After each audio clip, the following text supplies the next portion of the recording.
ইরানকে তোমরা এতটা নর্মাল ভাবিও না, কারণ বর্তমান সময়ে যে ড্রোন হামলা এবং মিসাইলগুলো তারা ব্যবহার করতেছে সেগুলো হচ্ছে 1952 সাল এবং 1957 সালে।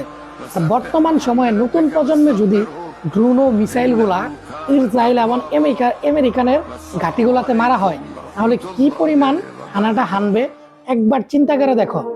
ইসরায়েলের সাধারণত এই 1952-1957 সালের ড্রোন এবং মিসাইল ইউজ করে তাদের 12টা বাজায় দিছে, আমেরিকানের 13টা বাজায় দিছে।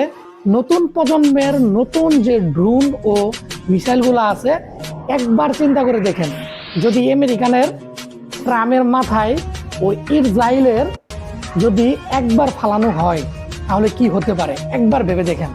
এটাই হচ্ছে ইরান। ইরান ইজ পাওয়ারফুল, তাদেরকে নর্মাল ভাবার কোনো সুযোগই নেই। যারা নর্মাল ভাবছে তারাই ধ্বংস হয়ে যাবে। জয় ইরানেরই হবে ইনশাআল্লাহ।